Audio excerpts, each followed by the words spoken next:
Y esta noche corresponde al primer libro de Reyes. Diga después de mí, primero de Reyes. Una vez más, primero de Reyes.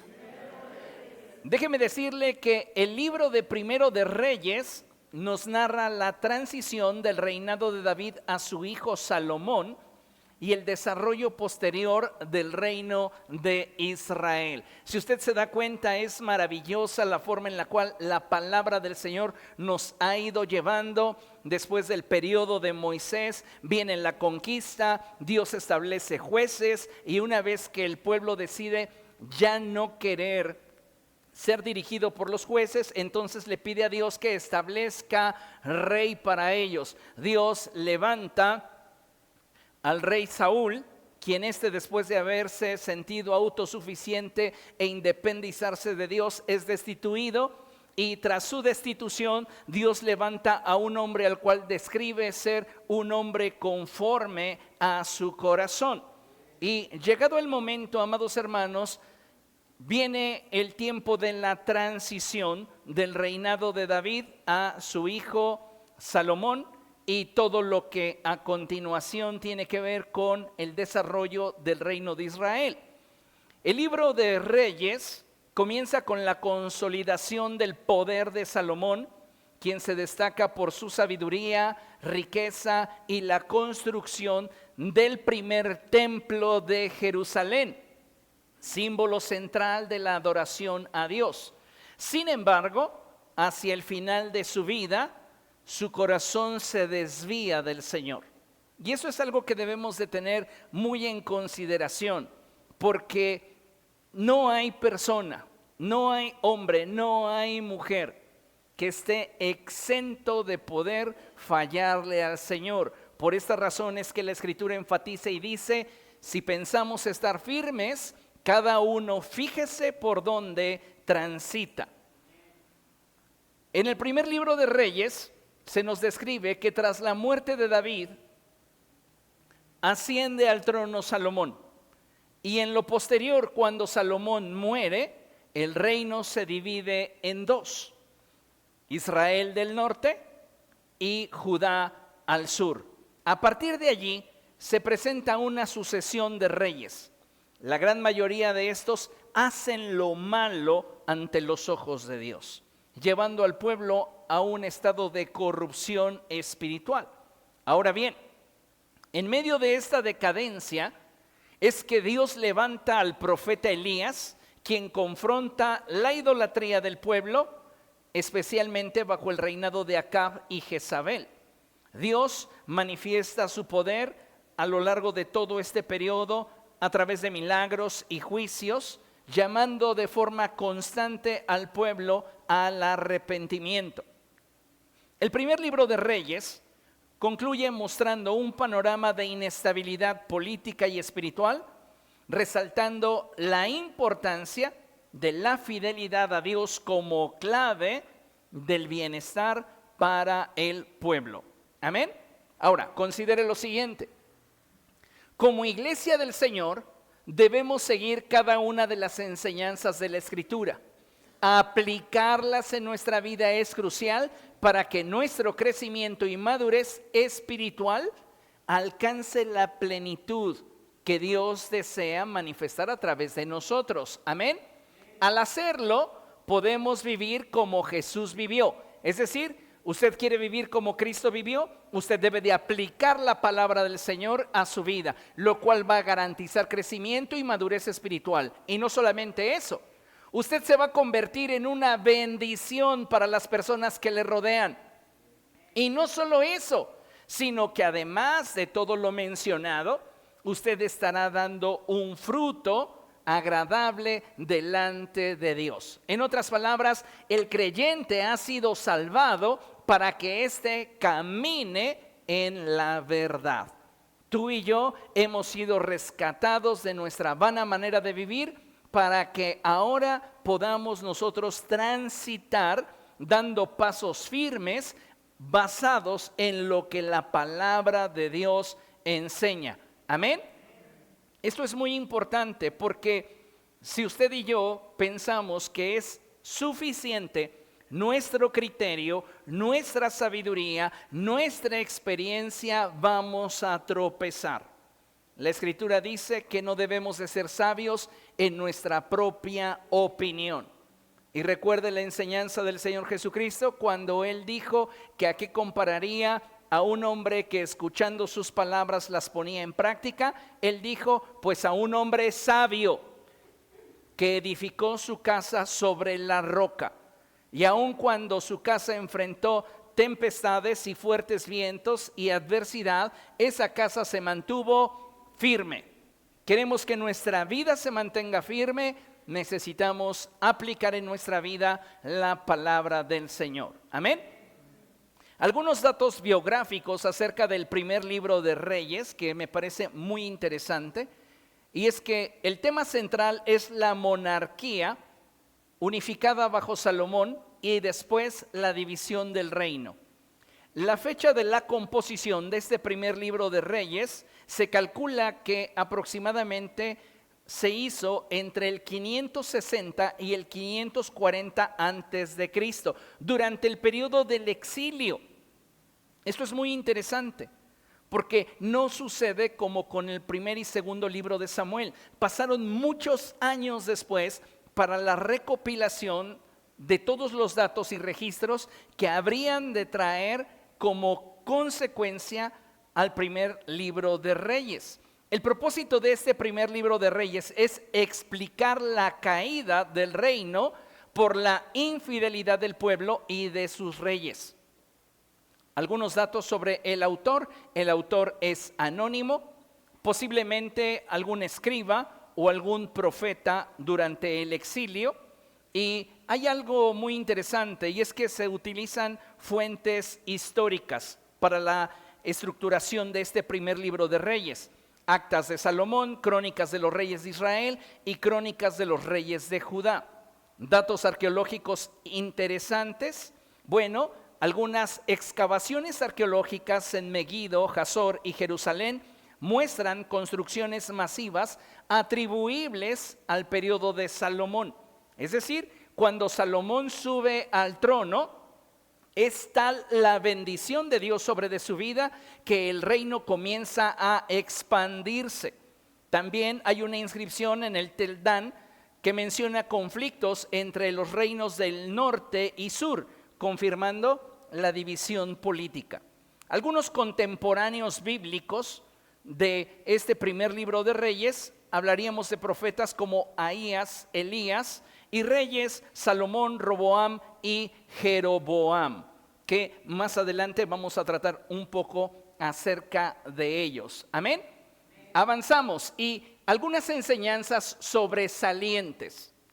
La primera enseñanza que deseo compartirles de este primer libro de Reyes es que el poder de una transición legítima.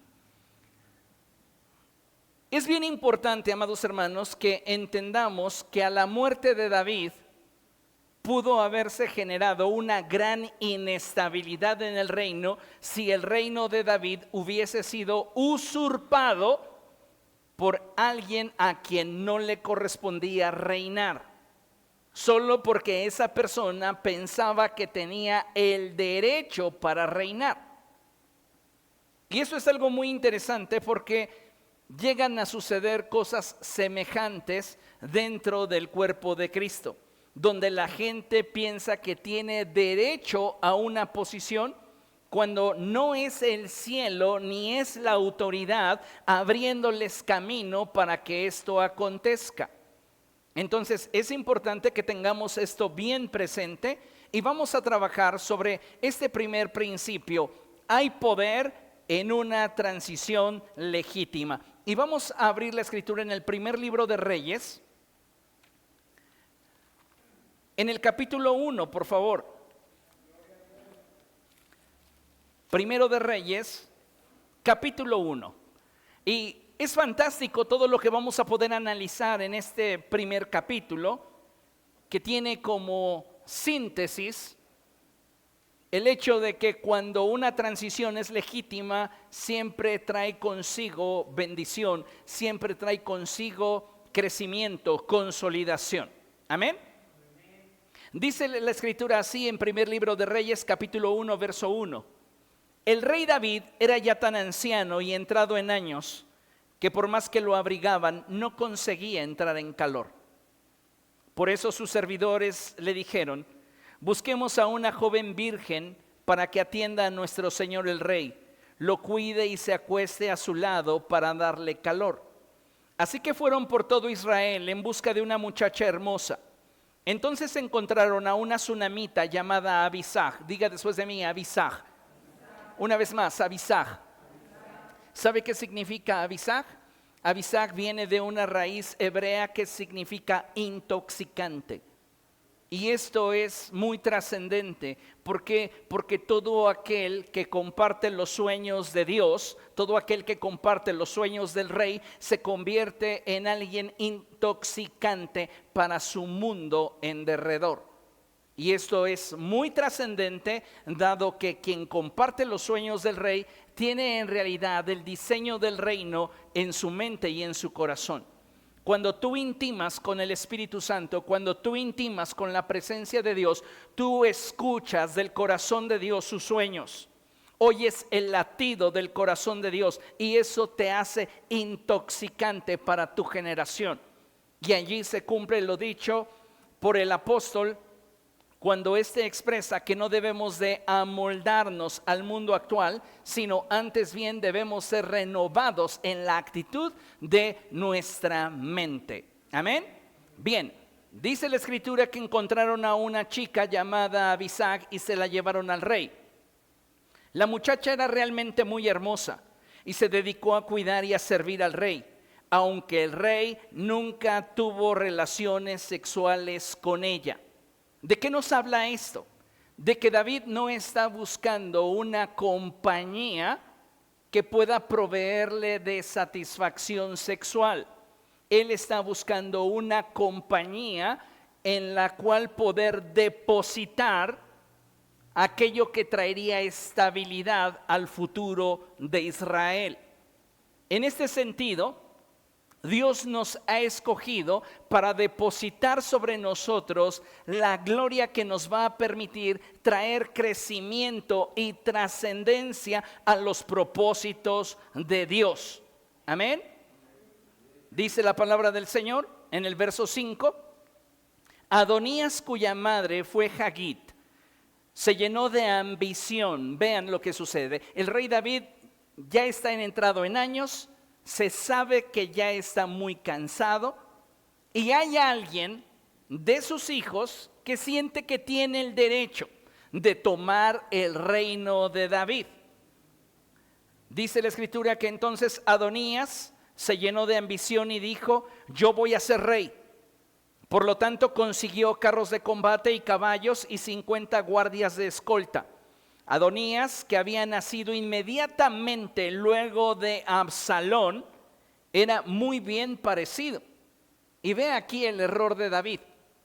Y como David su padre nunca lo había contrariado ni le había pedido cuentas de lo que hacía, Adonías se confabuló con Joab, hijo de Sarvia, y con el sacerdote Abiatar, y estos le dieron su apoyo. Hay personas que antes de traicionar a la autoridad que Dios ha establecido sobre de ellos, buscan alianzas. Y generalmente las personas que traicionan son aquellas que no saben lo que es vivir bajo autoridad y lo que es responderle a otros sobre sus acciones. Este es el problema de Adonías. Realmente era una persona que había crecido sin autoridad en su vida. El rey jamás lo había contrariado y nunca le pedía cuentas de lo que hacía. Entonces su corazón se llenó de soberbia. Y cuando vio al rey frágil, él comienza a buscar alianzas que le favorezcan para él poder dar un golpe de estado. Esto es muy interesante, porque esta no es la manera en la cual se debe de buscar alcanzar el propósito de Dios o una posición dentro del cuerpo de Cristo. Aquí estamos hablando netamente de política en un reino. Pero lamentablemente llegan a haber muchas ocasiones en las cuales estas mismas situaciones se dan al interior de la iglesia, donde hay gente que quiere ocupar posiciones porque considera que es su derecho tenerlas. Y entonces comienza a buscar aliados que le permitan sublevarse, que le apoyen en su rebelión. Y debemos de tener mucho cuidado con eso. Adonías se confabuló con Joab, hijo de Sarvia, y con el sacerdote Abiatar, y estos le dieron su apoyo. Quienes no lo apoyaron fueron el sacerdote Sadoc, Benaías, hijo de Joyadá, el profeta Natán, Simi, Regi y la guardia personal de David. Los más cercanos a David no se prestaron a esta idea que surge en el corazón de Adonías de querer ser rey sin el consentimiento del rey. ¿Comprende esto? Dice la escritura, cerca de Enrogel, junto a la peña de Sogelet, Adonías ofreció un sacrificio de ovejas, bueyes y terneros engordados. Invitó a todos sus hermanos, los hijos del rey, y a todos los funcionarios reales de Judá. Pero no invitó al profeta Natán, ni a Benaías, ni a la guardia real, ni a su hermano Salomón. Las personas que van a sublevarse saben con quién conectarse. Toda persona que está tramando en su mente y en su corazón atentar contra la autoridad sabe con quién y con quién no. Así que debemos de tener mucho cuidado. ¿Por qué? Porque cuando se nos está acercando alguien para comentarnos sus intenciones de ir en contra de lo establecido por Dios, cuidado, no por lo que te dice, sino por lo que está viendo en ti. Porque si se está acercando a ti es porque considera que eres una persona que podría ponerse de su lado. Cuando las personas saben que tú eres una persona leal, ni siquiera se van a acercar a ti para confabular. Y es lo que sucede. Él arma su fiesta, invita a todos los hijos del rey, pero deja fuera sin invitación al profeta Natán, a Benaías, a la guardia real y a Salomón. Por eso Natán preguntó a Betsabé, la madre de Salomón: ya sabes que Adonías, el hijo de Hagit, se ha proclamado rey a espaldas de nuestro señor David. Pues si quieres salvar tu vida y la de tu hijo Salomón, déjame darte un consejo. Natán, como el hombre de Dios que es, quiere que el reino de David trascienda y que la transición se haga en orden para que esa transición sea bendecida por Dios. ¿Sabe? En México las iglesias se han multiplicado más por división que por multiplicación. Cuando hay un líder que está inconforme, lo primero que hace es tomar sus canicas e irse. Toma a sus seguidores y se va y forma una nueva iglesia. Cuando las cosas se hacen fuera del propósito de Dios, no puede haber bendición sobre esa iglesia. ¿Qué es lo que debe de hacer? Si usted es un pastor que ha participado de una división ministerial, usted tiene que pedirle perdón al pastor que usted quebrantó. Y su iglesia debe de arrepentirse de haber participado de esa traición, para que solo entonces esa iglesia pueda disfrutar de toda la plenitud y toda la bendición que Dios desea derramar. Abrir una iglesia no es como abrir un local del Oxxo, no es como montar una tienda. Tiene que tener la bendición de Dios y debe de haber un hombre ungido en ese lugar que es respaldado por Dios, que es reconocido por otras autoridades, que es reconocido por aquellos a los que ministra y que aún sus enemigos le reconocen. Acuérdese siempre, ¿cómo evaluamos una autoridad? Hay 4 elementos fundamentales: reconocimiento divino, reconocimiento de autoridades superiores, reconocimiento de aquellos a los cuales éste ministra y reconocimiento de sus enemigos.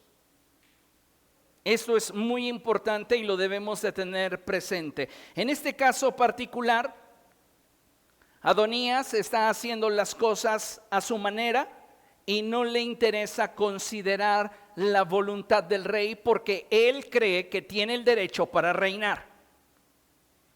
Entonces Natán, queriendo que haya una transición sólida y que Dios derrame bendición sobre esa transición, es que le da el consejo a Betsabé y le dice: si quieres salvar la vida de tu hijo y la tuya, déjame darte un consejo. Ve a presentarte ante el rey David y dile: ¿acaso no le había jurado mi señor el rey a esta servidora suya que mi hijo Salomón reinaría después de usted y se sentaría en su trono? Eso es muy trascendente, porque Natán sabe que David le juró a Betsabé que su hijo reinaría en su lugar. Y esto es trascendente porque cuando tú y yo nos encontramos en aprietos, una de las cosas, uno de los recursos que tenemos de parte de Dios es recordarle al Señor sus promesas. Cuando tú le recuerdas al Señor sus promesas, el cielo responde respaldando aquello en lo cual Dios se comprometió. ¿Comprende lo que le estoy diciendo? Por eso es tan importante que nuestro oído esté atento a la voz del Espíritu Santo. Porque el Espíritu Santo va a traer vida a la Escritura y esta va a venir a nosotros como un rema, trayendo a nuestro corazón promesas. Y toda promesa trae a nuestra vida expectativa, trae destino. Amén. Entonces dice la palabra del Señor que Betsabé llega a la presencia de David y le dice: ¿no me habías jurado que mi hijo te sucedería como rey? ¿Cómo es que ahora el rey es Adonías? Mientras tú estés allí hablando, le dijo Natán, yo entraré para confirmar tus palabras. Betsabé se dirigió entonces a la habitación del rey. Como éste ya era muy anciano, lo atendía Abisag la sunamita. Al llegar Betsabé se inclinó y postró ante el rey, y éste le preguntó: ¿qué quieres?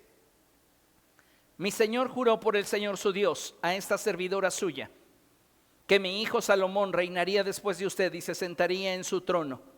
Pero ahora resulta que Adonías se ha proclamado rey a espaldas de usted, mi señor y rey. Aquí hay algo muy interesante que me gustaría destacar, y es la actitud que Betsabé tiene para con David. Ellos se conocen, tienen una relación de años, y sin embargo, Betsabé nunca abraza la familiaridad con David. Betsabé sabe quién es él y le honra de acuerdo a su posición. Más adelante vamos a ver en el libro de Esther el caso de una reina que es destituida de su posición por causa de la deshonra que provoca hacia su cabeza y su rey. Y eso es algo que debemos de tener en cuenta, mayormente en el contexto social en el que nos estamos desenvolviendo, y debemos entender que en las palabras del Señor Jesucristo debemos de dar honra a quien honra merece. Entonces Betsabé, a pesar de tener una larga trayectoria con David, se refiere a él como su señor y rey. Hay una actitud de respeto y hay también una actitud de sumisión ante la voluntad del rey. Y Betsabé le cuenta: Adonías ha sacrificado una gran cantidad de toros, terneros engordados y ovejas. También ha invitado a todos los hijos del rey, al sacerdote Abiatar y a Joab, comandante del ejército. Sin embargo, no invitó a su servidor Salomón.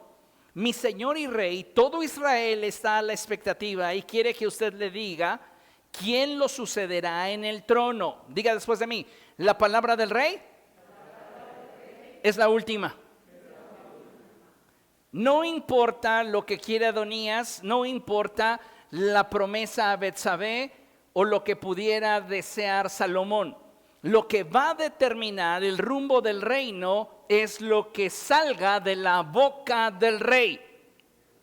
No son tus circunstancias las que van a determinar tu futuro. No son las situaciones en torno a ti ni lo que la gente pueda decir de ti. Lo que va a determinar tu futuro es lo que sale de la boca del rey. Amén. Dice la Escritura en el verso 21: de lo contrario, tan pronto como mi señor el rey muera, mi hijo Salomón y yo seremos acusados de alta traición. Mientras Betsabé hablaba con el rey, llegó el profeta Natán. Y el rey se enteró de su llegada. Entonces Natán se presentó ante el rey y se postró con su rostro en tierra. Fíjense, viene un principio poderoso. Mi señor y rey. Hasta ahí. ¿Quién fue a confrontar a David por su pecado con Betsabé? Natán. La gran mayoría de personas inmaduras que llegan a conocer la imperfección del siervo de Dios o de la autoridad que les preside, comienza a menospreciarle. Pero un hombre con el calibre y la madurez como Natán, a pesar de haber sido él el que tuvo la revelación de lo que David había hecho en lo secreto, lo seguía honrando en su corazón y en lo público. ¿Por qué? Porque la condición de David era algo entre Dios y él. Natán sabía que él no era mediador. Él solo fue un mensajero de parte de Dios. Y esto es muy importante porque vemos la actitud de Natán cuando se presenta ante David y no llega presentándose ante David con menosprecios. ¿Tú qué eres? Y yo sé que eres un pecador y le bajaste la esposa a Urías y luego lo mandaste matar.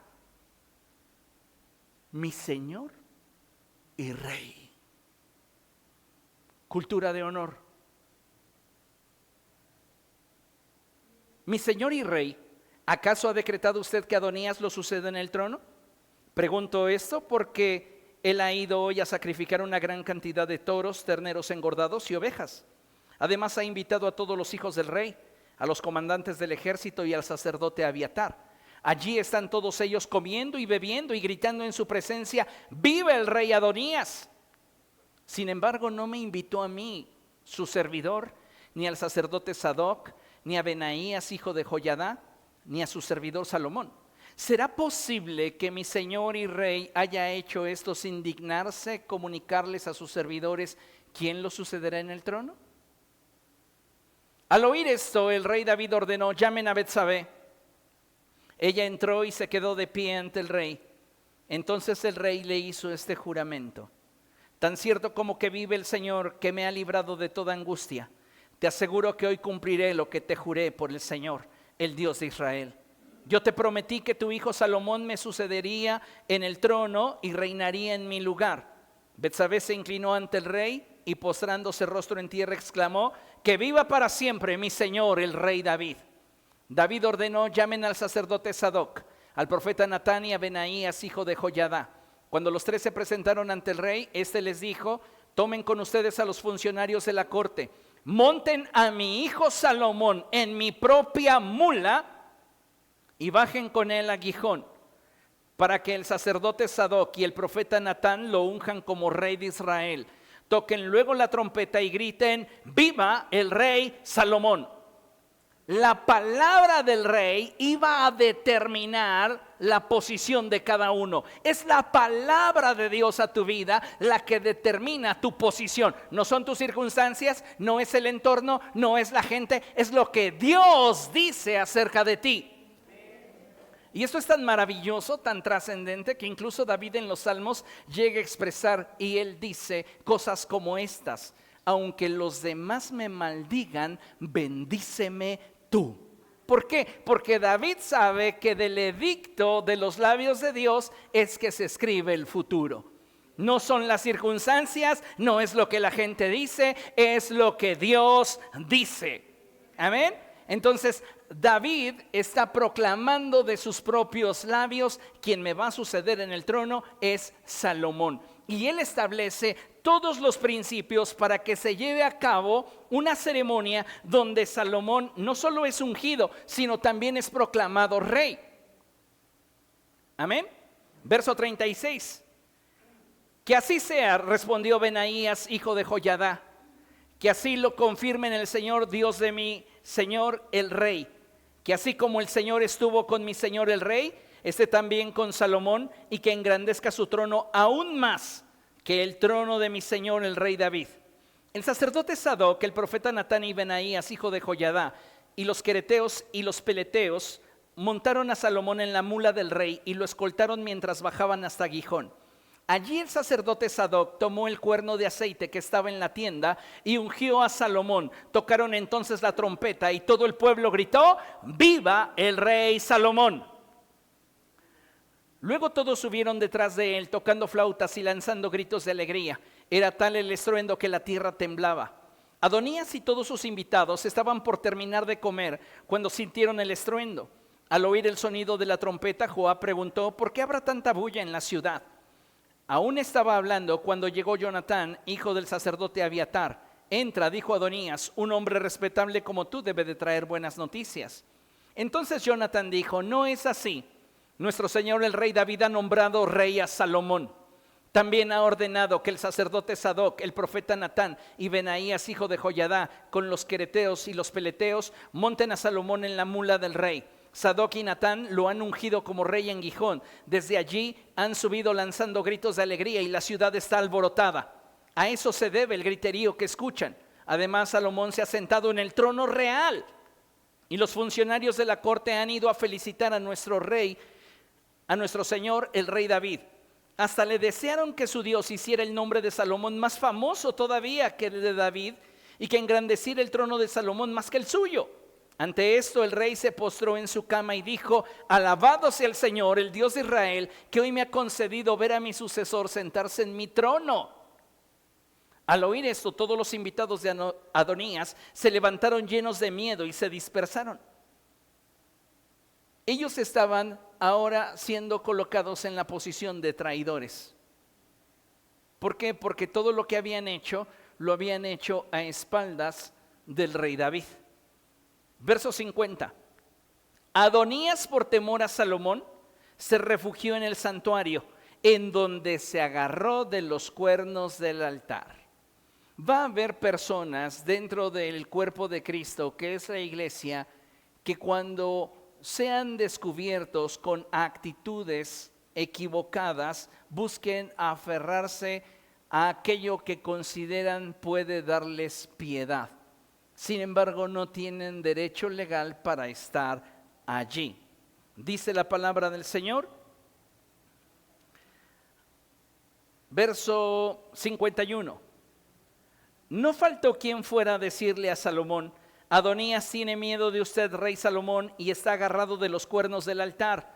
Ha dicho que quiero que hoy mismo jure el rey Salomón que no condenará a muerte a este servidor suyo. Salomón respondió: si demuestra que es un hombre de honor, no perderá ni un cabello de su cabeza, pero si se le sorprende en alguna maldad, será condenado a muerte.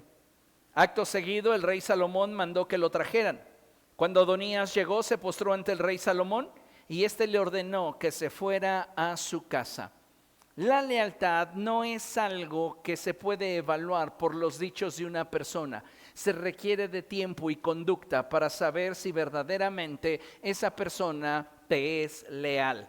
¿Por qué? Porque en este momento Adonías le iba a jurar lealtad a Salomón. Pero a Salomón no le interesa escuchar lo que él, por la presión social o por el problema en el que se encuentra, podría jurarle al rey. Él no quiere perder el tiempo en juramentos vanos, por esto es que lo manda a su casa. Entre otras palabras y entre comillas, de forma implícita le dice: el tiempo me probará si realmente eres una persona que tiene un corazón íntegro y leal para conmigo. ¿Ok? Punto número 2, el carácter y la actitud de un líder determinan sus alcances y resultados. Y vamos por favor a primer libro de Reyes, capítulo 2, y vamos a leer del verso 2 al verso 4. Desde el verso 1 dice la escritura así: David ya estaba próximo a morir, así que le dio estas instrucciones a su hijo Salomón. Ya se ha hecho la transición y ha sido una transición legítima. Pero ahora el rey tiene algo que decirle al rey que lo habrá de suceder en el trono. Y David, consciente de que está a punto de morir, quiere marcar el corazón de su hijo para que esas palabras marquen el rumbo de su reinado y su hijo tenga éxito en aquello que él habrá de desempeñar. Y esta instrucción de David, amados hermanos, pareciera de pronto como que no es tan espiritual, pero tiene una gran trascendencia en el desarrollo de nuestros proyectos, propósitos, planes y metas. David le dice así, verso 2. Yo estoy a punto de ir por el camino que todo mortal transita. Recuerden lo que dice Hebreos 9:27. Dice la palabra del Señor, de manera que está establecido a los hombres el morir una sola vez y después de esto el juicio. David está diciendo, yo estoy a punto de morir. Estoy a punto de ir por el camino que todo mortal transita. Así que cobra ánimo, y esa es la expresión que quiero que tenga clara en su mente. Y pórtate como un hombre. Hasta este momento, Salomón ha sido hijo de papi.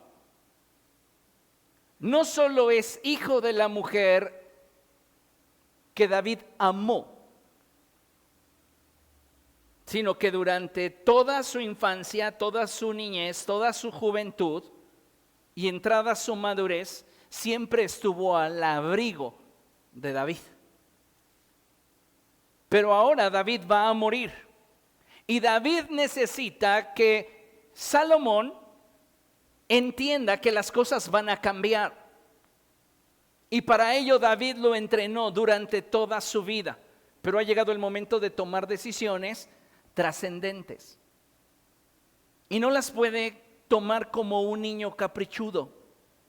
Las tiene que tomar desde la perspectiva en la cual un hombre ve las cosas. Y un hombre maduro ve las cosas desde la perspectiva de la consecuencia posible de la decisión que toma. Un niño no. Un niño toma decisiones con base al momento. Yo lo quiero disfrutar ahora. Yo lo quiero así hoy. Pero no tiene presente las posibles consecuencias que pudieran generarse a causa de sus decisiones. Un hombre sí. Un hombre tiene presente qué es lo que puede acontecer dadas sus decisiones. Y es lo que David quiere que Salomón entienda. Ya no voy a estar yo para resolver aquello en lo cual tú te puedas equivocar. Quiero que sepas que a partir de ahora, cada decisión que tú tomes te va a impactar directamente. Así que toma la actitud correcta y ten la actitud de un hombre que va a responder por aquellas cosas que haga bien y por aquellas cosas que haga mal.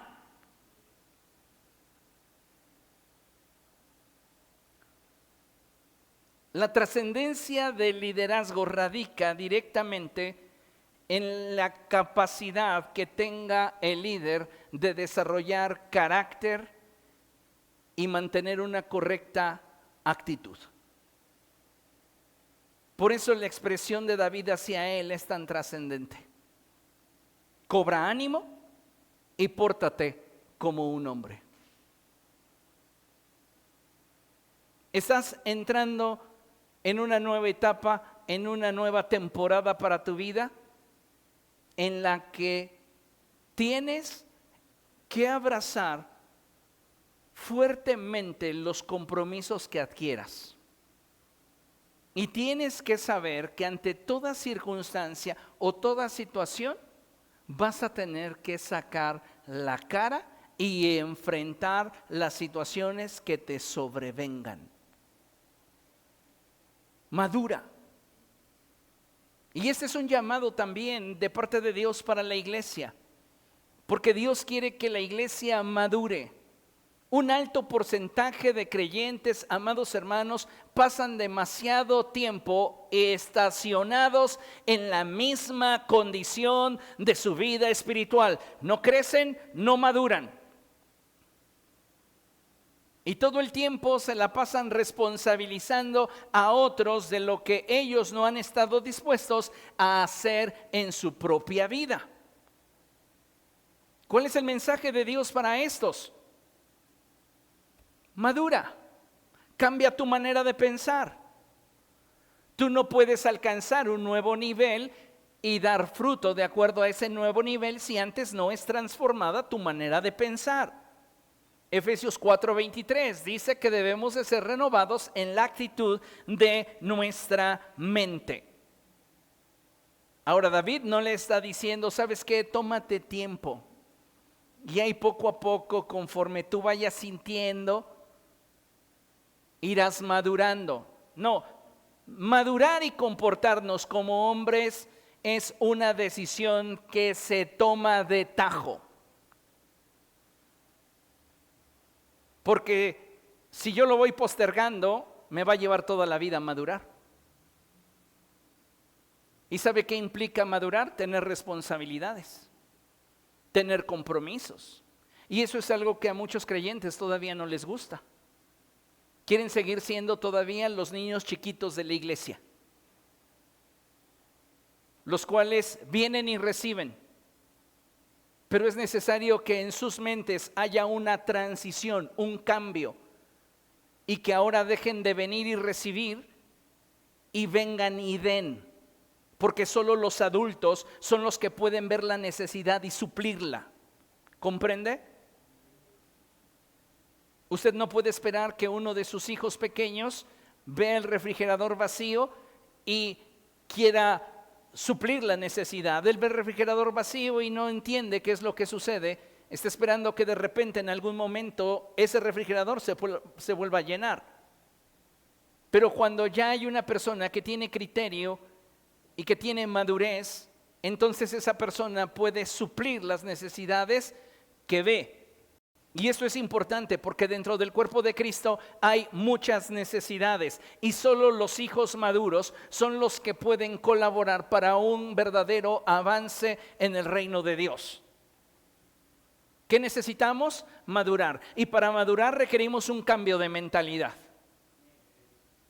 David sabe lo que está depositando en las manos de Salomón.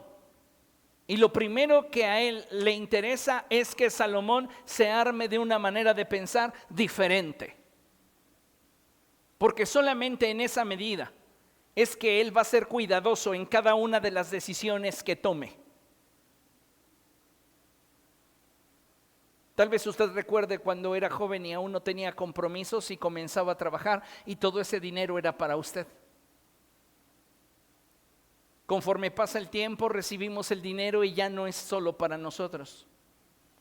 Ya tenemos que estar pensando posiblemente en colegiaturas, podemos estar pensando en renta, tenemos que estar pensando en vestido, tenemos que estar pensando en calzado, tenemos que estar pensando en un sinfín de cosas. Y mientras que un hijo es inmaduro e irresponsable, va a continuar considerando sus ingresos como propios y no como parte de la fuerza de la familia. ¿Entiende lo que le digo? Cuando un hijo alcanza la madurez, entonces sabe que en su fuerza, en su capacidad, puede aportar, puede apoyar. A veces no es económicamente, pero aporta en fuerza, aporta en tiempo, aporta en atención, suple aquello que dentro del grupo se requiere. Y esto es importante que lo tengamos presente, porque no todo se soluciona económicamente.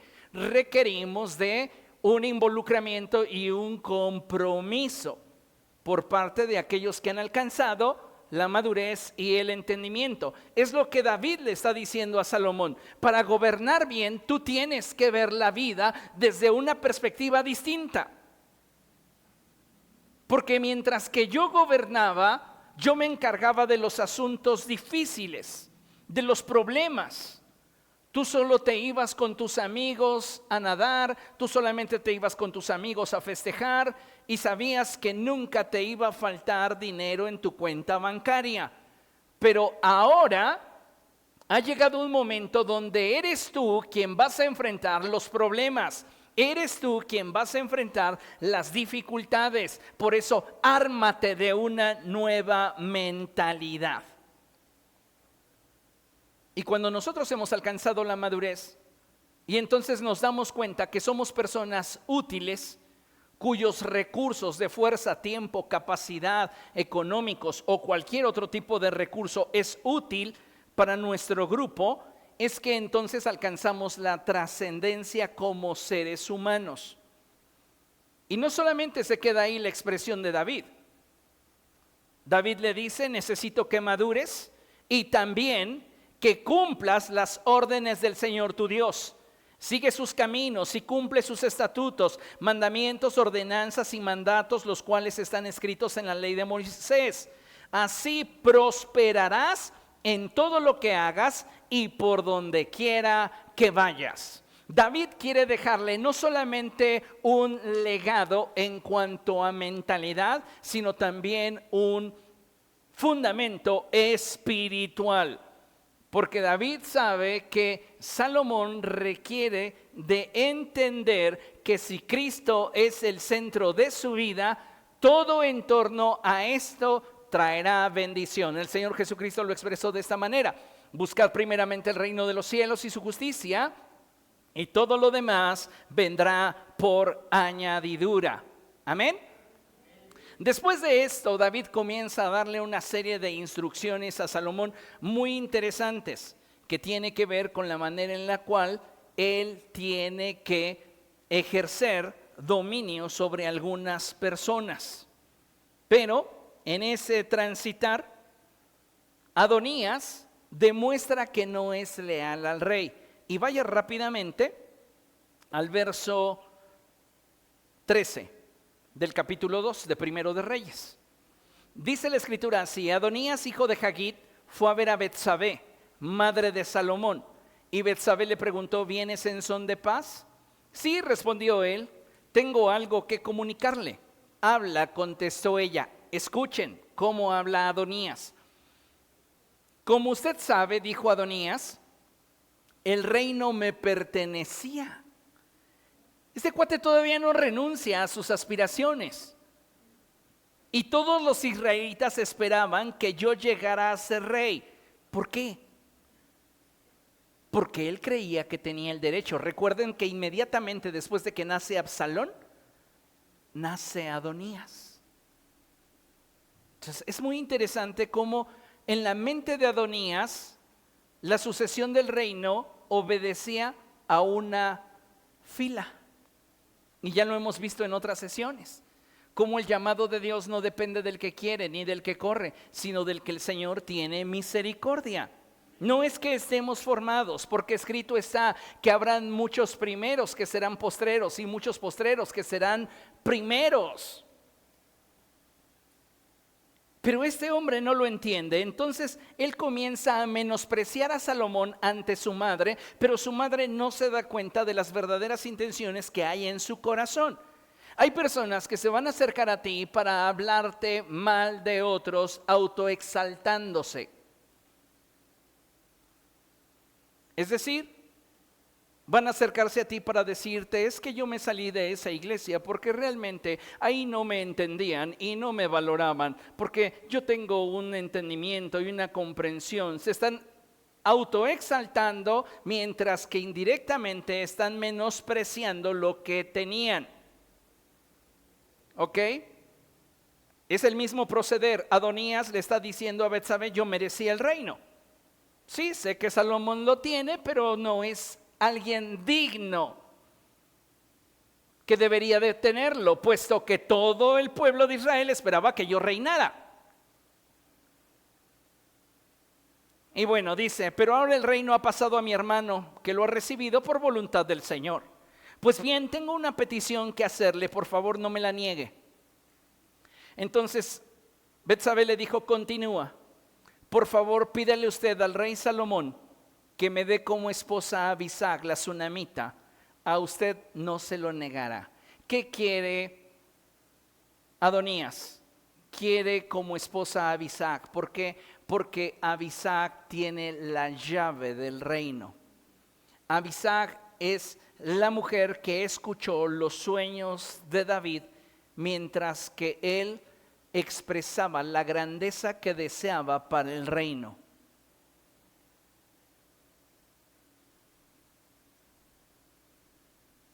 La iglesia está representada por Abisag. La iglesia es intoxicante para el mundo. Por eso, así como Cristo fue rechazado, nosotros somos rechazados, porque intoxicamos el sistema del mundo. Ahora, el mundo va a intentar distraernos para neutralizar nuestro potencial e impedir que los sueños de Dios se cumplan. Y tú y yo debemos de ser muy sagaces en este sentido. Dice la Escritura que después de esta petición, Betsabé le dijo: voy a hablarle al rey en tu favor. Betsabé fue a ver al rey Salomón para interceder a favor de Adonías. El rey se puso de pie para recibirla y se inclinó ante ella. Vean cuánto respeta Salomón a su madre. Luego se sentó en su trono y mandó que pusieran un trono para su madre, y ella se sentó a la derecha del rey. Quiero pedirte un pequeño favor, dijo ella, te ruego que no me lo niegues. Dime de qué se trata, madre mía, a ti no puedo negarte nada. Ella continuó: concédele a tu hermano Adonías casarse con Abisag, la sunamita. Pero ¿cómo puedes pedirme semejante cosa?, respondió el rey a su madre. Es mi hermano mayor y cuenta con el apoyo del sacerdote Abiatar y de Joab, hijo de Sarvia. ¿Realmente me estás pidiendo que le ceda el trono? Salomón entiende la jugada de Adonías y dice: si Adonías tiene a Abisag, Adonías puede reclamar el reino, porque Abisag le va a comunicar todo lo que escuchó en el lecho de muerte del corazón de mi padre decir a través de sus labios. No puedo entregarle a esta mujer porque ella es crucial para el establecimiento del reino que quiero consolidar. Entonces lo que está haciendo Adonías es traicionar al rey. Dicho esto, el rey Salomón juró por el Señor que Dios me castigue sin piedad si no hago que Adonías pague con su vida por esta petición. El Señor me ha establecido firmemente en el trono de mi padre y conforme a su promesa me ha dado una dinastía. Por lo tanto, tan cierto como que él vive, hoy mismo Adonías morirá.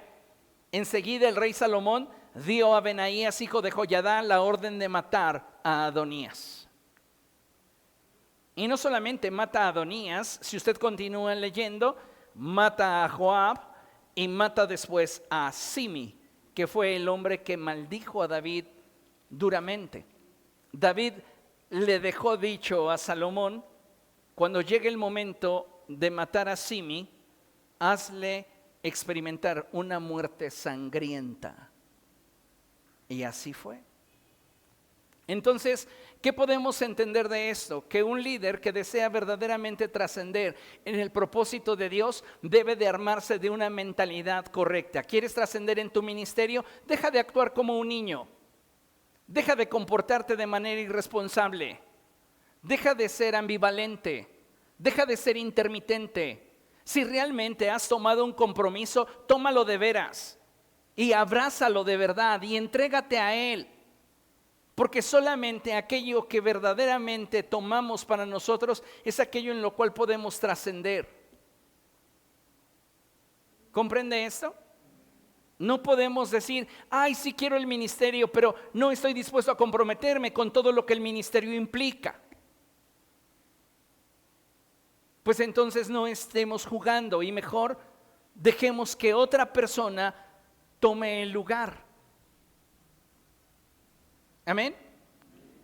3. La sabiduría que Dios da vale más que las riquezas y la fama. Primer libro de Reyes, capítulo 3, versos del 4 en adelante.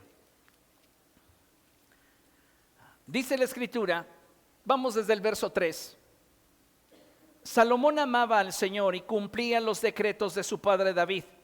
Sin embargo, también iba a los santuarios locales para ofrecer sacrificios y quemar incienso. Como en Gabaón estaba el santuario más importante, Salomón acostumbraba a ir al lugar para ofrecer sacrificios. Allí ofreció 1000 holocaustos. Y en ese mismo sitio se apareció el Señor en un sueño y le dijo: ¿cuántos sacrificios hizo Salomón antes de que el Señor se revelara a él? 1000. ¿De dónde Salomón entiende que la generosidad le va a abrir puertas delante de Dios? Del ejemplo de su padre. Nosotros como padres les vamos a enseñar a nuestros hijos qué tan importante es el reino de los cielos. Y a veces lo vemos en detalles tan superfluos como la ofrenda. nosotros deberíamos de inculcarle a nuestros hijos que para Dios debe de ser siempre lo primero y lo mejor. Y si tu hijo tiene un billete de 20 y 2 monedas de 5, el billete de 20 debe de ser para Dios. Pero si no lo ven en nosotros, si nuestra actitud hacia las cosas de Dios deja mucho que desear, es lo que el día de mañana nuestros hijos van a replicar. Entonces, entendamos esto. Salomón tiene una manera de amar al Señor, de corresponderle al Señor bastante extravagante. Él tiende a derramarse ante la presencia del Señor porque es la manera en la cual él siente que puede tener conexión con Dios. Y él es generoso en lo que ofrece al Señor. Dice la Escritura que allí ofreció 1000 holocaustos y en ese mismo sitio se le apareció el Señor en un sueño y le dijo: pídeme lo que quieras. ¿Qué le hubiera pedido usted al Señor?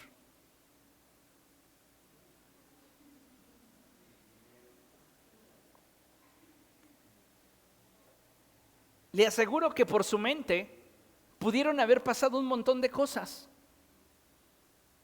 Mujeres, fama, dinero, la cabeza de todos sus enemigos.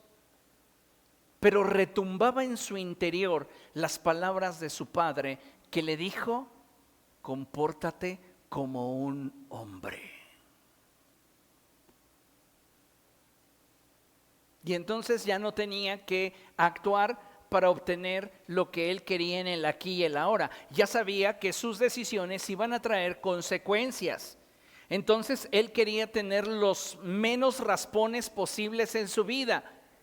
Y él sabía, porque lo había visto de su padre, que el consejo de Jehová es el que le daría la victoria. Y por esta razón es que Salomón, siendo entendido en las palabras de su padre, le responde así al Señor: tú trataste con mucho amor a tu siervo David, mi padre, pues se condujo delante de ti con lealtad, justicia y honestidad. Y como hoy se puede ver, has reafirmado tu gran amor al concederle que un hijo suyo lo suceda en el trono. Ahora, Señor mi Dios, me has hecho rey en lugar de mi padre David.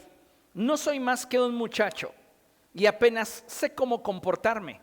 Sin embargo, aquí me tienes, un siervo tuyo en medio del pueblo que has escogido, un pueblo tan numeroso que es imposible contarlo.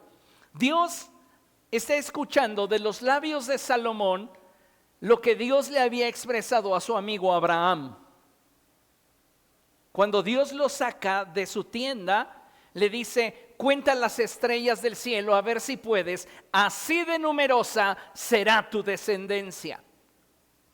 ¿Qué le está diciendo Salomón al Señor? Tú has cumplido siempre tu palabra, tú no nos has fallado, a pesar de que hemos sido rebeldes, a pesar de que hemos sido tercos, tú has sido bueno con tu pueblo Israel. Y en esa bondad que tienes para con tu pueblo, te ruego que me ayudes a dirigirlos. Yo te ruego que des a tu siervo discernimiento para gobernar a tu pueblo y para distinguir entre el bien y el mal. De lo contrario, ¿quién podrá gobernar a este gran pueblo tuyo? Dice el apóstol Santiago: pero si a alguno de ustedes le hace falta sabiduría, pídasela a Dios. ¿Te hace falta sabiduría? Pídesela a Dios. Es lo que está haciendo Salomón. Él dice: a mí me cuesta trabajo distinguir entre mi izquierda y mi derecha. Dios, dame la capacidad para discernir. Y no solamente para diferenciar entre lo bueno y lo malo, dame la capacidad para juzgar y mostrar a través de mi juicio tu justicia. En otras palabras, lo que Salomón desea es reflejar la naturaleza y el carácter de Dios. ¿Por qué? Porque Salomón sabe que él solamente está representando un gobierno que va más allá de aquello que su padre ha puesto en sus manos. Él está representando el gobierno de Dios sobre su pueblo Israel. Amén. Al Señor le agradó que Salomón hubiera hecho esta petición. Y Dios le dijo: como has pedido esto y no larga vida ni riquezas para ti, ni has pedido la muerte de tus enemigos, sino discernimiento para administrar justicia, voy a concederte lo que has pedido. Te daré un corazón sabio y prudente como nadie antes de ti lo ha tenido, ni lo tendrá después. Además, aunque no me lo has pedido, te daré tantas riquezas y esplendor que en toda tu vida ningún rey podrá compararse contigo. Si andas por mis caminos y obedeces mis estatutos y mandamientos como lo hizo tu padre David, te daré una larga vida. Wow. Y vemos cómo Dios cumple su palabra en Salomón, porque cuando lo visita la reina de Sabá, él le muestra todo su reinado. Y esa mujer tiene que decir: todo lo que había oído de ti se queda corto a lo que en realidad mis ojos están viendo. Porque aún los más sencillos de tus sirvientes, es asombroso el estándar de excelencia en el que se mueven. Una casa de grandeza, amados hermanos, es una casa que manifiesta excelencia en todo lo que hace. Y nosotros necesitamos ir construyendo excelencia en el ministerio que Dios ha puesto en nuestra mano. ¿Y cómo lo alcanzo? Cambiando de mentalidad. Tu ministerio no es la extensión de tu casa. Tu ministerio es tu compromiso a lo que Dios ha puesto en tus manos. A quien le vas a dar cuentas de lo que Dios puso en tus manos, no es al pastor, no es a la iglesia, no es a la gente, es a aquel que te lo confió. Por eso escrito está que todo lo que hagamos, lo hagamos como para el Señor y no como para nadie más en este mundo. Salomón lo entendía. Y Dios le dice: si tú me buscas, yo voy a llenar tu vida y te daré plenitud. Y todo lo que no me pediste, pero sé que tu corazón desea, te lo voy a conceder. Cuando Salomón despertó y se dio cuenta del sueño que había tenido, regresó a Jerusalén. Se presentó ante el arca del pacto del Señor y ofreció holocaustos y sacrificios de comunión.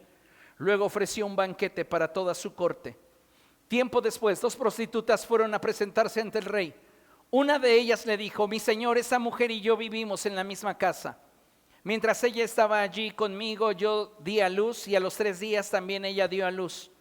No había en la casa nadie más que nosotras dos. Pues bien, una noche esta mujer se acostó encima de su hijo y el niño murió. Pero ella se levantó a medianoche y mientras yo dormía, y tomando a mi hijo lo acostó junto a ella y puso a su hijo muerto a mi lado. Cuando amaneció me levanté para amamantar a mi hijo y me di cuenta de que estaba muerto. Pero al clarear el día lo observé bien y pude ver que no era el hijo que yo había dado a luz. No es cierto, exclamó la otra mujer. El niño que está vivo es el mío y el muerto es el tuyo.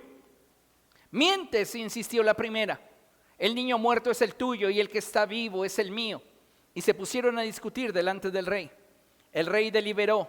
Una dice: el niño está vivo, que está vivo es el mío y el muerto es el tuyo. Y la otra dice: no es cierto, el niño muerto es el tuyo y el que está vivo es el mío. Entonces ordenó: tráiganme una espada. Cuando se la trajeron dijo: partan en 2 al niño que está vivo y denle la mitad a esta y la otra mitad a aquella. La verdadera madre, angustiada por su hijo, dijo al rey: por favor, mi señor, dele usted a ella el niño que está vivo, pero no lo mate. En cambio la otra exclamó: ni para ti ni para mí, que lo partan. Entonces el rey ordenó: no lo maten, entréguenle a la primera el niño que está vivo, pues ella es la madre. solo lo que das a luz valoras. Solo lo que das a luz valoras. Podemos recibir el ministerio de manos de alguien más, pero lo que hagamos con el ministerio es lo que al final de cuentas nosotros vamos a valorar. ¿Entiende esto? Esa mujer dio a luz a su hijo y lo valoraba tanto que prefería no tenerlo y que fuese criado por otra a ver a su hijo morir. Y esto es muy determinante porque hay ministerios que son administrativos. Y esos ministerios administrativos no sienten la carga, no sienten el compromiso por aquello que está en sus manos. Y si se muere no les importa. Es algo así como el asalariado que describe Jesús. El asalariado ve al lobo y no le importan las ovejas. Pero el buen pastor su vida da por las ovejas. Entonces, esa historia nos sirve para reflexionar sobre cuál es el valor y el trato que le estamos dando a aquello que ha sido puesto en nuestras manos. ¿Realmente lo hemos llevado a un nuevo nivel, dando a luz una nueva visión y un nuevo nivel de aquello que se nos confió? ¿O solo lo estamos administrando? Necesitamos entregar nuestra vida por aquello que se nos ha confiado y esforzarnos cada vez más. Cuando todos los israelitas se enteraron de la sentencia que el rey había pronunciado, sintieron un gran respeto por él, pues vieron que tenía sabiduría de Dios para administrar justicia. El Señor Jesucristo lo expresó así: la sabiduría queda demostrada por los hechos. No es lo que puedes decir, no es lo que pudieras argumentar. Es finalmente lo que haces, lo que denota tu entendimiento y tu sabiduría. Amén. Siguiente. 4. Cuando Dios ocupa su lugar, su gloria se manifiesta. Y vamos por favor a leer primer libro de Reyes, capítulo 8. Hay muchísimo que pudiéramos hablar acerca de este libro y muchas otras cosas que no van a ser tocadas, pero que yo le animo que lea este libro para que sea de bendición a su vida. Primer libro de Reyes, capítulo 8, a partir del verso 3.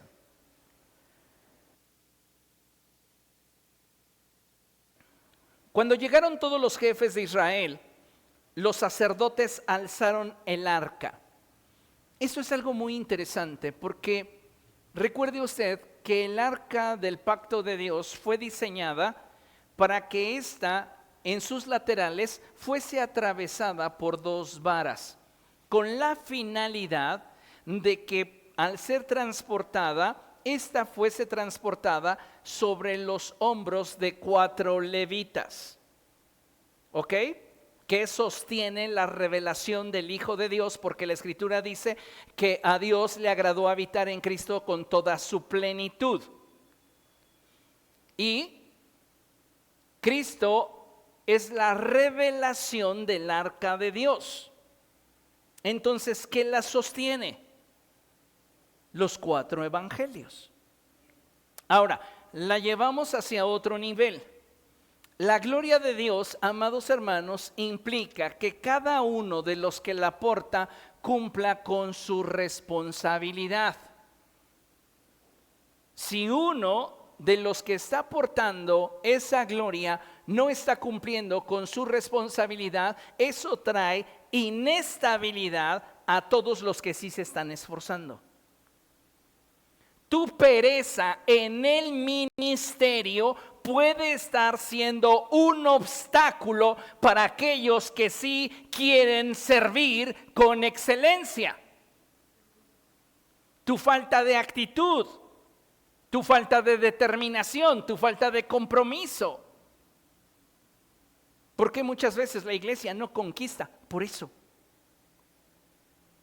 Porque todos quieren ocupar un lugar, pero cuando lo tienen no lo valoran. Cuando lo tienen no dan lo mejor de ellos. No se capacitan, no se especializan, no se esfuerzan por mejorar lo que ya les fue concedido. Lo más difícil ya lo tienes.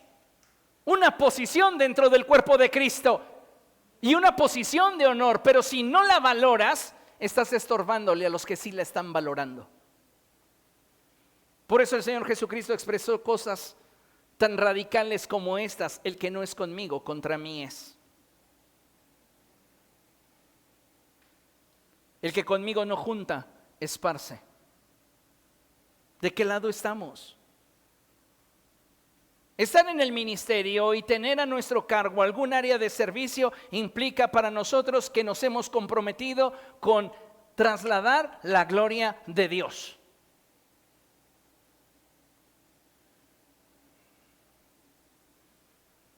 Y entonces dice la Escritura que los sacerdotes alzaron el arca.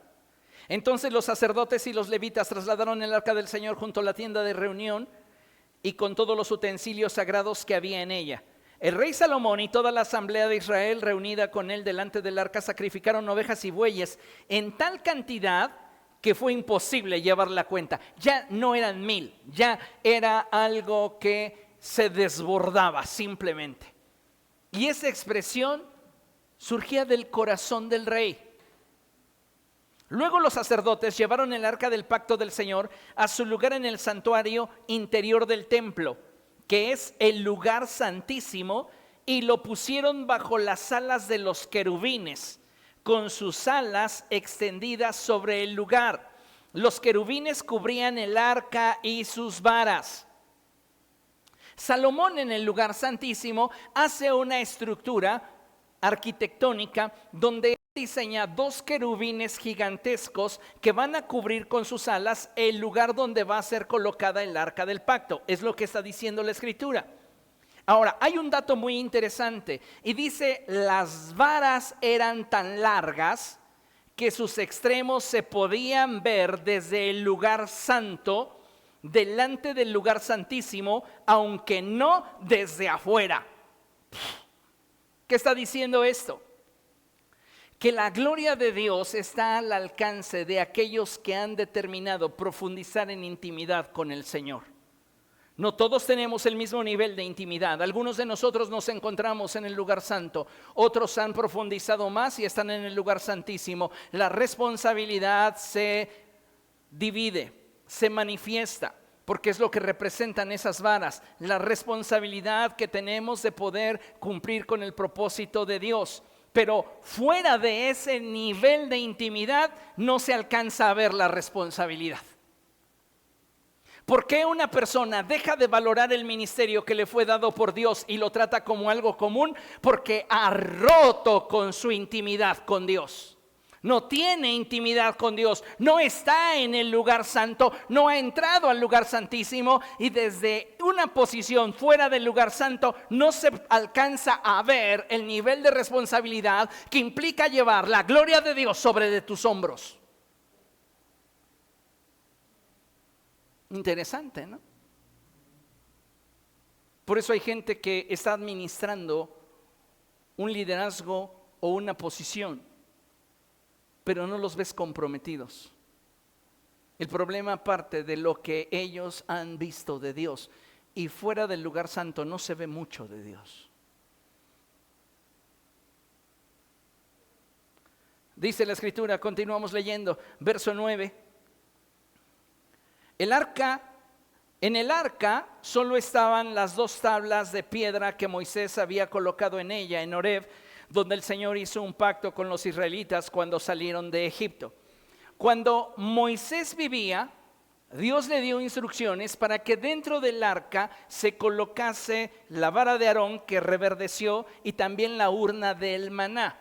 Pero para este tiempo de la historia, el registro histórico es que dentro del arca del Señor solamente estaban las 2 tablas de piedra que Moisés había colocado en ellas en Horeb. ¿Por qué? La respuesta es muy sencilla. porque la presencia de Dios se debe de examinar a la luz de la Escritura. Ya no es trascendente la elección, ya no es trascendente la provisión. El profeta Isaías dice: a la ley y al testimonio. Aténganse a la ley y al testimonio. Lo único que nos puede dar una correcta revelación de quién es Dios es su palabra. Su palabra. Amén. Y en Hebreos capítulo 9, verso 4, mire, vaya para allá.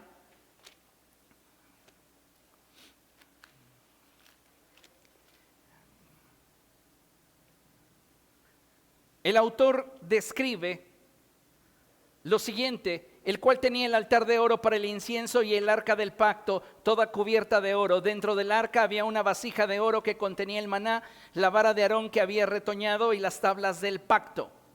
El autor a los hebreos está haciendo un contraste dentro de aquello que estaba dentro del arca en el tiempo de Moisés y aquello que la Escritura quiere resaltar en el periodo de Salomón. ¿Por qué? No porque la vara de Aarón no sea importante, no porque la urna del maná no sea trascendente, sino por lo que cuando tú vives de acuerdo a lo que la palabra de Dios enseña, esto produce. Recuerden ustedes que ya el arca de Dios ha sido colocada dentro del lugar santísimo.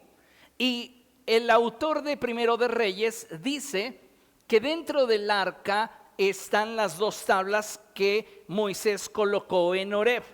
Ahora, cuando esto se ha consumado, esto es mucho al paralelo de Éxodo capítulo 40. Éxodo capítulo 40 tiene una particularidad, y es que Dios se avienta un spoiler y luego, esto acostumbra a Dios. Dios generalmente siempre se avienta un spoiler y luego te cuenta cómo lo hace. ¿Por qué? Porque en Éxodo capítulo 40 Dios dice que Moisés hizo todo tal y como Dios se lo había ordenado, pero luego comienza a describir todo lo que Moisés hace. Una vez que Moisés termina toda la estructura del santuario, la gloria de Dios se manifiesta. Y este es un paralelo, porque lo que Dios quiere es que para nosotros, los que somos templo del Espíritu Santo, la palabra sea el eje y el centro de nuestra vida. Cuando la palabra de Dios se convierte en el eje y el centro de tu vida y tienes intimidad con Dios, entonces tú puedes servir a Dios de todo corazón. Y cuando sirves a Dios de todo corazón, la gloria de Dios se manifiesta. Dice la Escritura así, verso 10: cuando los sacerdotes se retiraron del lugar santo, la nube llenó el templo del Señor. Por causa de la nube, los sacerdotes no podían celebrar el culto, pues la gloria del Señor había llenado el templo. Y eso no pasó hasta que la presencia de Dios ocupó su lugar. Por eso era necesario que el Señor Jesucristo fuera bautizado por el Espíritu Santo. Porque recuerden el paralelismo con el arca de Noé. Noé suelta un cuervo, el cual sale y vuela sobre toda la faz de las aguas. Y después ya no se dice más de sino que él toma ahora una paloma, la lanza, y esta, no teniendo donde posar su pie, regresa al arca. Pasa el tiempo y la vuelve a soltar, y ahora esa paloma regresa, pero con una ramita de olivo en el pico. Esto está representando a Jesús. Eso es muy interesante, porque Jesús en el Jordán desciende al agua, y dice la Escritura en el Evangelio de Mateo que cuando él sube del agua, los cielos se abren y el Espíritu Santo desciende en forma de paloma. Hay uno sobre el cual la gloria de Dios se puede posar. ¿Por qué? Porque ese uno está en el lugar correcto donde Dios quiere que esté. Cuando tú y yo estamos en el lugar correcto, lo que a continuación acontece es que la gloria de Dios desciende sobre nuestra vida. Amén. Gloria a Dios. 5. Una persona insensible al consejo acarrea ruina para sí misma. Y toca el tiempo de hablar de el hijo de Salomón. Vamos por favor a capítulo 12, Primero de Reyes, capítulo 12.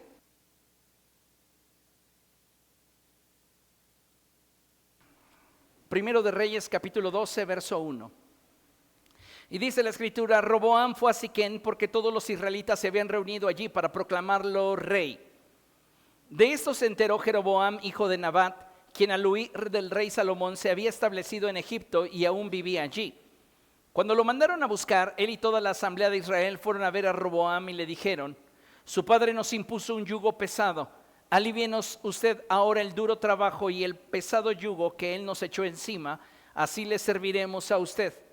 Váyanse por ahora, respondió Roboam, pero vuelvan a verme dentro de 3 días. Cuando el pueblo se fue, el rey Roboam consultó a los jefes que en vida de su padre Salomón habían estado a su servicio. Estos hombres habían bebido de la sabiduría de Salomón, habían visto su manera de conducirse y todo lo que él había hecho, y de alguna manera ellos habían aprendido algo. Salomón les había sido ejemplo tanto de lo que era bueno como de lo que era malo. Y ellos se habían dado cuenta que había cosas de Salomón que no eran tan correctas, que no eran tan buenas.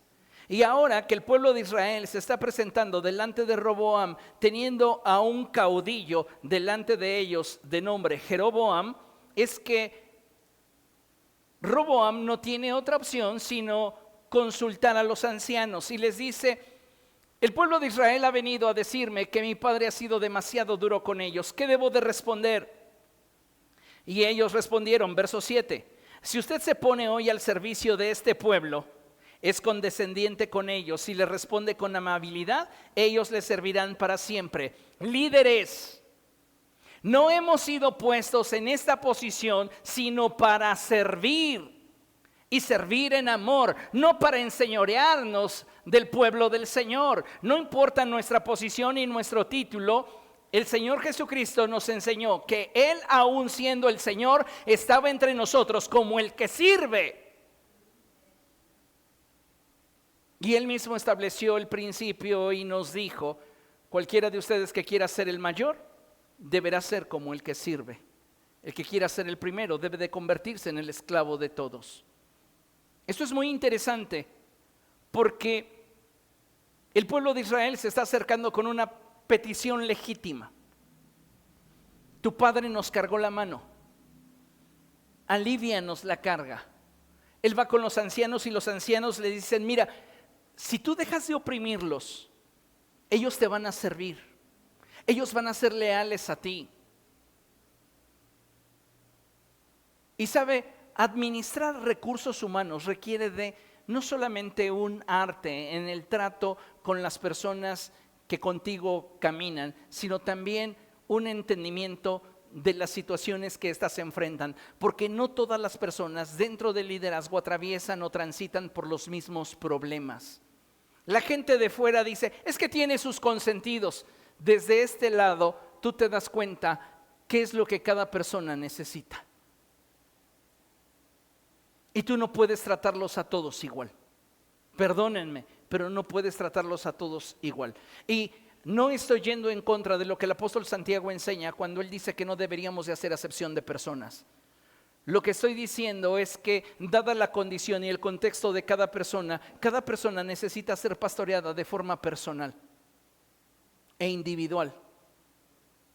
Ciertamente en lo general los pastoreo como una comunidad, pero en lo particular me intereso por la situación particular de cada uno de ustedes. Y a cada uno de ustedes he aprendido a exigirles hasta el punto donde sé que ustedes me pueden rendir. Más allá de eso no pienso hacerlo. ¿Por qué? Porque sé que esto sería contraproducente, porque yo terminaría con su ánimo. Es como cuando el apóstol Pablo expresa a los padres un consejo y les dice, padres, no exasperéis a vuestros hijos, no sea que se desalienten. Es el mismo principio. Debemos de tratar al liderazgo y a la gente que con nosotros colabora como si fuesen hijos en la fe, con empatía, con amor, con comprensión, porque ni todos se entienden de la misma manera, ni todos tienen la misma fuerza. Cuando queremos tratarlos a todos de la misma manera, estamos violentando a unos en favor de otros, y eso es injusticia.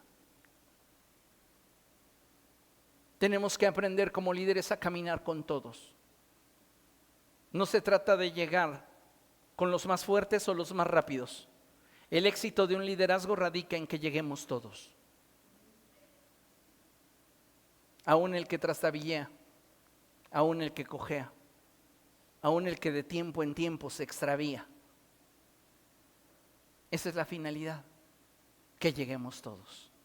Y el Señor Jesucristo lo expresa de esta manera cuando Él dijo: ninguno de los que me diste se perdió, salvo aquel que nació para condenación.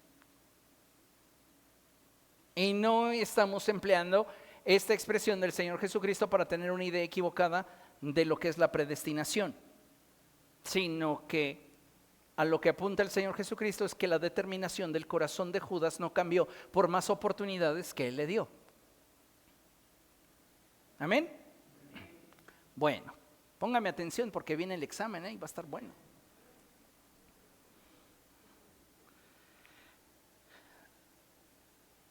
El verso 8, pero Roboam rechazó el consejo que le dieron los ancianos y consultó más bien con los jóvenes que se habían criado con él y que estaban a su servicio. ¿Ustedes qué me aconsejan?, preguntó. ¿Cómo debo responder a este pueblo que me dice: alívianos el yugo que tu padre nos echó encima? Aquellos jóvenes que se habían criado con él contestaron: este pueblo le ha dicho a usted: su padre nos impuso un yugo pesado, hágalo usted más ligero. Pues bien, respóndales de este modo: mi dedo meñique es más grueso que la cintura de mi padre. Si él les impuso un yugo pesado, yo les aumentaré la carga. Y si él los castigaba a ustedes con una vara, yo lo haré con un látigo. Al tercer día, en la fecha que el rey Roboam había indicado, Jeroboam regresó con todo el pueblo para presentarse ante él. Pero el rey Roboam respondió con brusquedad: ¿cómo respondes como líder? Alienta o desanima la fe de los que contigo sirven. Tenemos que animarles, tenemos que motivarles. Rechazó el consejo que le habían dado los jefes y siguió más bien el de los jóvenes. Entonces dijo: si mi padre les impuso un yugo pesado, yo les aumentaré la carga. Si los castigaba a ustedes con una vara, yo lo haré con un látigo. Verso 16. Cuando se dieron cuenta de que el rey no iba a hacerles caso, todos los israelitas exclamaron a una: pueblo de Israel, todos a sus casas, y tú, David, ocúpate de los tuyos. ¿Qué parte tenemos con David? ¿Qué herencia tenemos con el hijo de Isaí? Así que se fueron cada uno a su casa. Sin embargo, Roboam siguió reinando sobre los israelitas que vivían en las ciudades de Judá. El reino se divide por una negligencia. Porque muchas veces, y voy a sonar al meme que dice: se tenía que decir y se dijo. Pero ¿por qué muchas veces nuestros ministerios no son atractivos? ¿Sabes por qué? Porque somos poco entendidos de la necesidad de la gente. Si bien tenemos un estándar y debemos de buscar la excelencia, lo leímos hace un momento, la excelencia no está peleada con la compasión. Y aún a las personas que son más deficientes en el ministerio las tenemos que impulsar, que animar y que motivar para que ellos cambien su actitud. Y eso se logra a través de una transformación en su manera de pensar, que tiene como consecuencia la madurez que nos va a llevar a dar un fruto que perdure para vida eterna. ¿Por qué nos cuesta muchas veces tanto que la gente se involucre? Porque es inmadura. Y no sabemos, tal vez posiblemente algunos, como este grupo de personas que decidió apartarse de Roboam, traen heridas de su vida.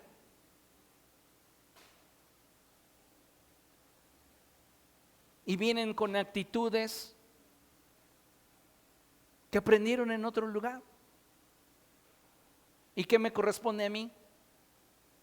Pues tenerles paciencia mientras que los voy formando a mi imagen.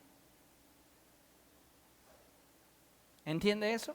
Vamos trabajando con la gente, trabajamos con la voluntad de la gente, sí, pero tu influencia es lo que va a determinar hacia dónde llega esa persona. Recuerden la comparación que el Señor Jesucristo dijo: ¿a qué compararé el reino de los cielos? Lo compararé a una medida de levadura que una mujer mezcló con una gran cantidad de harina hasta que ésta leudó toda la masa.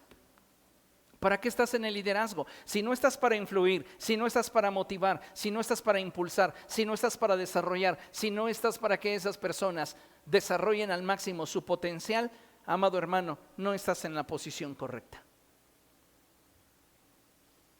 Y recuerden que en el liderazgo no solamente afecta el tener a personas equivocadas en los lugares correctos, también afecta el tener a personas correctas en lugares equivocados. Entonces hay que tener un entendimiento sobre hasta qué punto yo me estoy comprometiendo y cuál es mi visión para colaborar y coparticipar de aquello a lo cual Dios me llamó. Amén. Así es como se divide el reino de Israel y se divide en dos reinos. ¿Quién es el eslabón débil? Roboam. Roboam es el eslabón débil y por causa de su falta de sabiduría y discernimiento, su falta de sensibilidad para recibir el consejo, es que éste se acarrea para sí la ruina. Y en lugar de reinar sobre las 12 tribus de Israel, se queda solo con una. Y a partir de allí comienzan a surgir reyes. Y de allí el nombre de este primer libro. 6. Volver el corazón al Señor es el comienzo de un gran avivamiento. Primero de Reyes, capítulo 18. Entra a escena el profeta Elías. Y en el verso 21, Elías quiere volver el corazón del pueblo al Señor. Y lo primero que hace es confrontarlos con su realidad. Y él les dice, ¿hasta cuándo van a seguir indecisos? Si el Dios verdadero es el Señor, deben seguirlo. Pero si Baal es, entonces síganlo a él. Y el pueblo no dijo una sola palabra.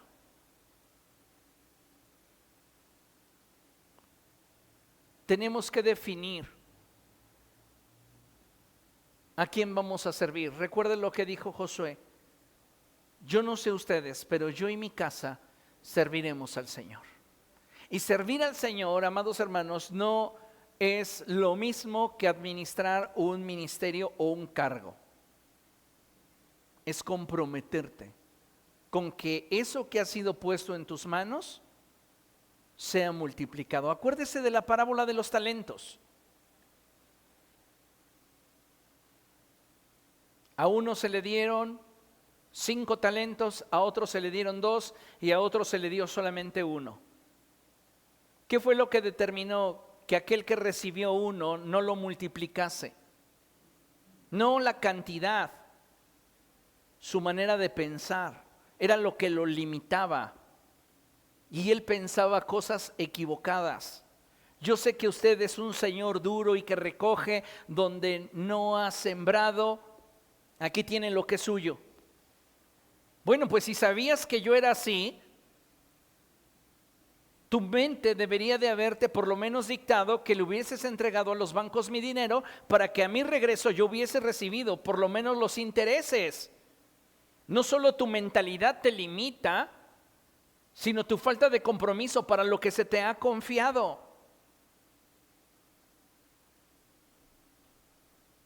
Entonces, Elías está confrontando al pueblo y dice, si ustedes quieren verdaderamente participar de todo lo que el Señor desea darles, ustedes tienen que definir qué lugar va a ocupar Dios en su vida. Y dice la Escritura en el verso 25, entonces Elías dijo a los profetas de Baal, ya que ustedes son tanto, escojan uno de los novillos y prepárenlo primero, invoquen luego el nombre de su Dios, pero no prendan fuego. Los profetas de Baal tomaron el novillo que les dieron y lo prepararon e invocaron el nombre de su Dios desde la mañana hasta el mediodía. Baal, respóndenos, gritaban mientras daban brincos alrededor del altar que habían hecho. Pero no se escuchó nada, pues nadie respondió. Al mediodía Elías comenzó a burlarse de ellos. Griten más fuerte, decía, seguro que es un Dios, pero tal vez esté meditando o esté ocupado o de viaje. A lo mejor se ha quedado dormido y hay que despertarlo. Comenzaron entonces a gritar más fuerte y como era su costumbre, se cortaron con cuchillos y lanzas hasta quedar bañados en sangre. Pero al mediodía siguieron en este trance profético hasta la hora del sacrificio vespertino, pero no se escuchó nada, pues nadie respondió ni prestó atención. Entonces Elías dijo a todo el pueblo, acérquense a mí. Esta expresión me suena mucho a lo que el Señor Jesucristo expresó cuando Él dijo: vengan a mí todos ustedes que están cansados y cargados, todos ustedes que han tenido un corazón dividido, todos ustedes que aún no me han definido como prioridad, vengan a mí y yo les daré algo por qué vivir. Yo les daré no solamente algo por qué morir, yo les daré una causa para que ustedes vivan. Esto es revolucionario. Y es lo que hace Elías. Él quiere que el pueblo se acerque a él, y todo avivamiento comienza trayendo unidad a la comunidad. Así lo hicieron, y como estaba en ruinas el altar del Señor, Elías lo reparó. Cuando el Espíritu Santo comienza a producir un avivamiento en tu vida, el Espíritu Santo te muestra lo que antes no habías visto. Hasta este momento nadie se había dado cuenta, estaba tan abandonado el culto al Señor, que nadie se había dado cuenta que el altar del Señor estaba en ruinas. ¿Cómo está el altar de nuestro corazón? Queremos el fuego de Dios, pero nuestro altar está en ruinas. Y sabe, necesitamos acercarnos al Espíritu Santo para en su luz poder ver la luz. Solo en la presencia del Espíritu Santo es que lo oculto de nuestro pensamiento y de nuestro corazón es alumbrado por la luz del Señor, y entonces podemos conocer como somos conocidos delante de Él. Entonces Elías se acerca y se da cuenta que el altar está en ruinas, y él actúa. Cuando el Espíritu Santo nos muestra algo en nuestra vida, es porque Él está esperando que nosotros tengamos iniciativa para ello. Cuando Dios te muestra una necesidad, cuando tú ves una carencia, es porque el Espíritu Santo desea poner en tu corazón el querer como el hacer. Pero ¿sabes cuál es el problema de muchos de nosotros? Que estamos llenos. En el siguiente libro de Reyes, que es el segundo libro de Reyes, encontramos un relato de una viuda que comienza a almacenar aceite en vasijas que pide a sus vecinos. Y el aceite fluye hasta que ella le dice a uno de sus hijos: pásame la siguiente vasija, y ese hijo responde: ya no hay. En ese momento el aceite cesa. Esto es muy interesante. ¿Por qué? Porque necesitamos, amados hermanos, entender que todos y cada uno de nosotros necesitamos un mayor nivel de compromiso para con las cosas de Dios. Y tenemos que estar dispuestos a suplir aquello que en torno a nosotros hace falta. Dice la Escritura en el verso 31 que luego recogió 12 piedras, una por cada tribu descendiente de Jacob, a quien el Señor le había puesto por nombre Israel. Con las piedras construyó un altar en honor al Señor, y alrededor cavó una zanja en la que cabían 2 seahs de semillas. Colocó la leña, descuartizó el novillo, puso los pedazos sobre la leña y dijo: llenen de agua 4 cántaros y vacíenlos sobre el holocausto y la leña. Luego dijo: vuelvan a hacerlo. Así lo hicieron. Háganlo una vez más, les ordenó, y por tercera vez vaciaron los cántaros. ¿Cuántos cántaros de agua fueron derramados sobre el sacrificio? 12. 12. El mismo número de los apóstoles.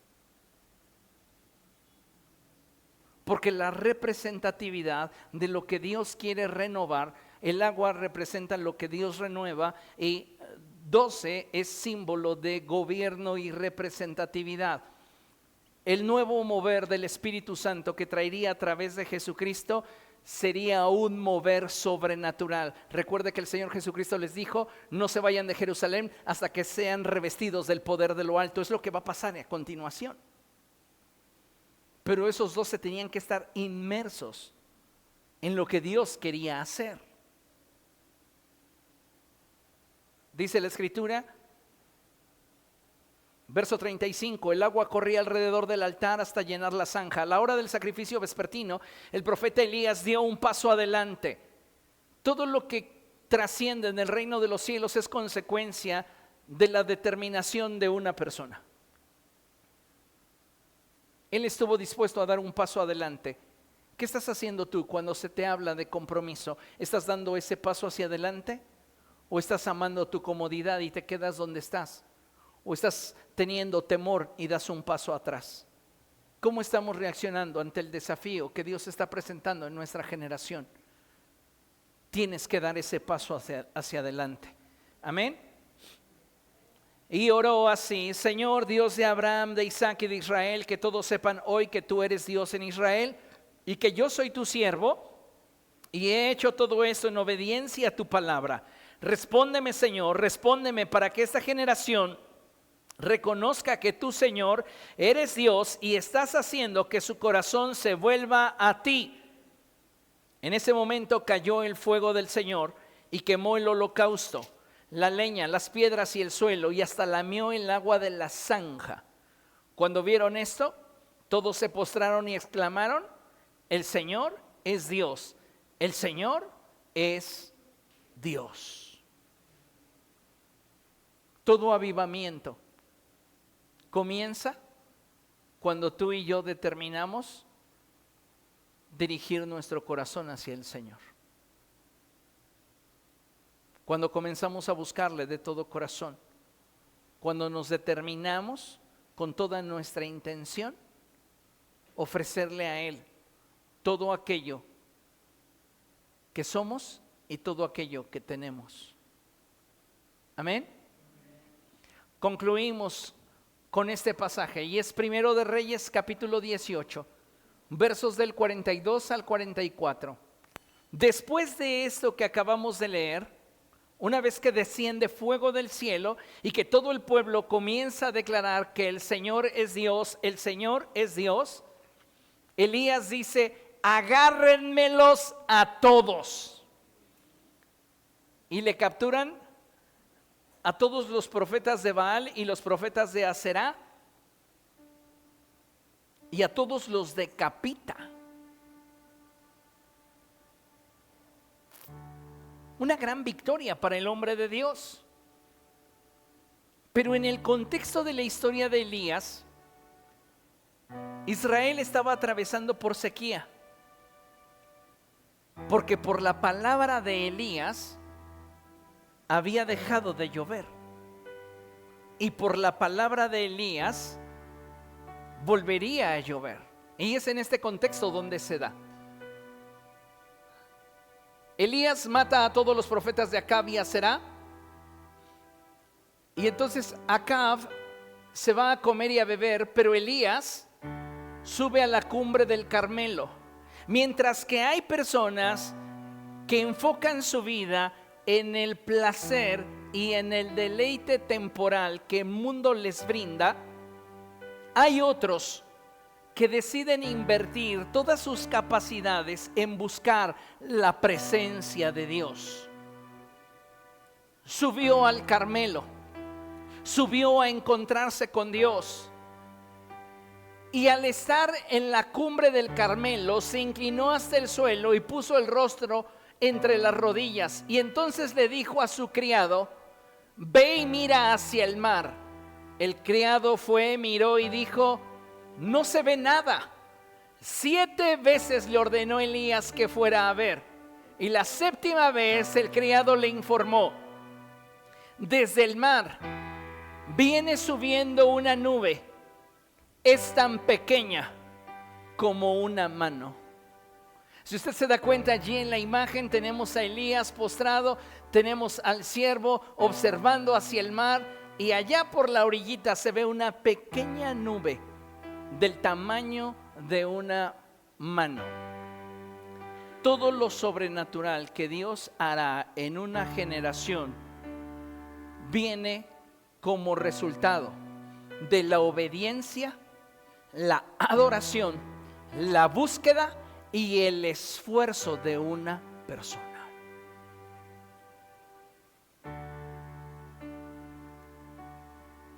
Por eso es tan significativo. Esto que viene, esto que Dios está levantando, esto que Dios va a hacer, es del tamaño de una mano, porque es el resultado de la obediencia, de la búsqueda, de la adoración, del compromiso. de una persona. No sabemos todo lo que las personas que han tenido éxito han tenido que sacrificar para alcanzar esa posición. La gente solo ve el resultado y dicen, ¡ay, es un favorecido! Pero pocos reparan y entienden que detrás del privilegio que esa persona disfruta, es muy probable que haya mucho sacrificio o muchas lágrimas. Por eso hay porciones de la Escritura, y hay una en particular que me gustaría destacar, esta que dice, irá andando y llorando el que lleva la preciosa simiente, mas volverá gozoso cargando sus gavillas. No todo en el ministerio es sacrificio.